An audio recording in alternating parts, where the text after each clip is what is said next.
Hello everyone, welcome to this session of Textbook Super Coaching. Myself Preeti, your Paper 1 faculty. So 22 जुलाई का आप लोगों का result का mention किया गया था, बट आज दिन में ही मैंने आपके लिए एक शॉर्ट वीडियो बनाया था कि जो एनटीए का पैटर्न है, पुराने पैटर्न को हम देखते हैं तो वो एक दिन पहले मतलब पहले आपका फाइनल आंसर की रिलीज करता है और मोस्ट ऑफ द टाइम वो नाइट में पैनिक करता है। खुशी वाला सेलिब्रेशन के कारण नहीं सो पाता एंड जिसका क्वालिफाई नहीं हुआ है, फेवर में रिजल्ट नहीं है, ऑब्वियसली देखो एक उदासी का माहौल है या फिर मतलब आप समझ सकते हैं कि डीमोटिवेटेड है, कुछ भी है एट ए टाइम, मतलब एक बार तो हर्ट होती हैं वो सारी चीज़ें। बट हाँ, यहाँ पर जिसका भी क्वालिफाई नहीं हुआ, एक तो अब आप लोगों ने चलो ठीक है रिग्रेट है या कुछ भी है, उदासी होना जायज़ सी बात है, बट इसको बहुत लॉन्ग टर्म के लिए नहीं लेना है। आप लोगों को इसको अपनी गलतियों से सीखना है एंड ये अपने आप से प्रॉमिस करना है कि नेक्स्ट दिसंबर के साइकिल में मेरे को अपना जेआरएफ नेट क्वालिफाई करना ही करना है। सो पॉजिटिविटी निकालनी इसके अंदर से भी, मैं क्या गलतियां करके आया हूं या करके आई हूं, बिकॉज देखो थोड़ा टाइम निकलेगा, इमोशन बाहर भी आएगा, बट वो कितने टाइम तक आप उसके ऊपर स्टेबल रहोगे। तो इट्स बेटर थोड़ा टाइम क्राई करो, वो इमोशन निकलना भी जरूरी है, बट उसके बाद एक अलग ही मूव ऑन आप लोगों को करना, कम बैक बहुत अच्छे वाला करना है। अब आता है जी आप लोगों का रिजल्ट क्योंकि डिक्लेयर हो चुका है, तो कितने स्टूडेंट्स का नेट क्वालिफाई हुआ, कितना जेआरएफ है, कितना पीएचडी है, सो दैट आप कंपटीशन को एक बार के लिए एनालाइज कर पाएं। तो जब आप एनटीए यूजीसी एनटीए की वेबसाइट पे जाते हैं तो यहाँ पर फर्स्ट आप लोगों को नोटिस देखने को मिलेगा। ठीक है, मैं यहाँ पर रिफ्रेश कर देती हूँ, अभी तो ये आप देख सकते हो, ये बार बार रिफ्रेश करते हैं ना, तभी आप लोगों का आज भी ये थोड़ा सा इश्यू था जब ये फाइनल आंसर किया है, एक आध बार आपको दिखा है, एक आध बार नहीं दिखा, तो ये वाला थोड़ा इश्यू आया है। फर्स्ट नोटिस पर आप जैसे ही जाते हैं, मैं इसको थोड़ा जूम कर देती हूँ। फर्स्ट नोटिस 21 जुलाई का आज का ही नोटिस है। आज मैंने आपको बताया भी था किस तरीके से पैटर्न या क्या क्राइटेरिया यूज करता है ये अपने रिजल्ट को कैलकुलेशन के लिए। तो यूजीसी ने जो एनटीए ने एग्जाम कंडक्ट करा था 85 सब्जेक्ट्स के अंदर, आपका ऑनलाइन मोड के अंदर एग्जाम हुआ था 25 जून से लेके 29 जून तक, 10 अलग अलग शिफ्ट्स के अंदर। तो इसमें अक्रॉस द कंट्री, ठीक है, यहाँ पर जो कैंडिडेट्स बताए गए हैं 10,19,751 कैंडिडेट्स यहाँ पर बताए गए हैं।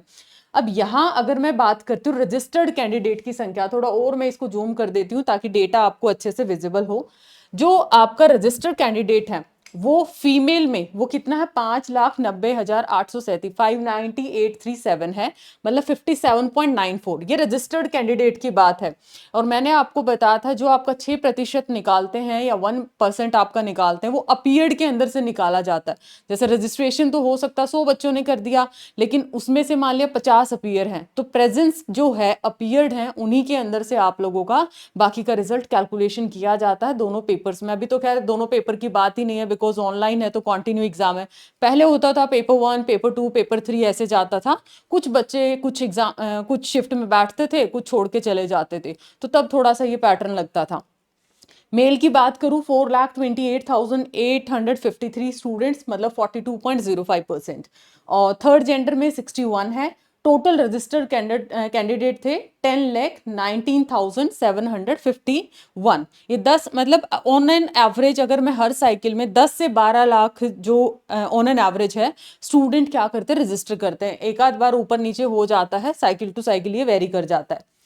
अगर मैं अपीयर्ड की बात करती हूँ, अब यहाँ 5,90,000 ने रजिस्टर किया फीमेल ने, तो अपीयर कितनी है 4,46,849, मेल 3,05,122 ने, एंड थर्ड जेंडर 36 ने। तो ओवरऑल 10,19,751 में से 7,52,000 बच्चों ने इसमें क्या किया है, अपीयर किया है। अब इसमें से जो रिजल्ट निकलता है, ठीक है, इसमें से जो रिजल्ट निकलता है, आपने चैलेंज भी किए हैं, कुछ क्वेश्चंस ड्रॉप हुए हैं, कुछ एक्सेप्ट हुए हैं, कुछ की ग्रेस मार्किंग है, उन सारी चीज़ों को क्रॉस चेक करते हुए एनटीए ने जो नंबर ऑफ कैंडिडेट है और नंबर ऑफ अपीयर्ड है दोनों बताया है। तो इसमें जेआरएफ और एपी कितने स्टूडेंट्स का है, यहाँ पर जेआरएफ और असिस्टेंट प्रोफेसर दोनों जिसने क्वालिफाई किए 5,269 बच्चों ने, मतलब आप देख सकते हो 5,269 बच्चों ने क्वालिफाई किया है। अराउंड हम 1% ही मान के चलते हैं, ठीक है, बाकी इसकी कैलकुलेशन भी मैं अलग से वीडियो के अंदर भी लेके आऊंगी। जो एपी और पीएचडी के लिए हैं 54,885 एंड ओनली पीएचडी के लिए 1,28,179, मतलब 1,28,179। 79 तो बहुत सारे स्टूडेंट्स को पता ही नहीं 79 होता क्या है, 79 और 89 का फर्क ही नहीं आता। आप बताइएगा कमेंट्स के अंदर 79 और 89 किसको बोला जाता है, ठीक है।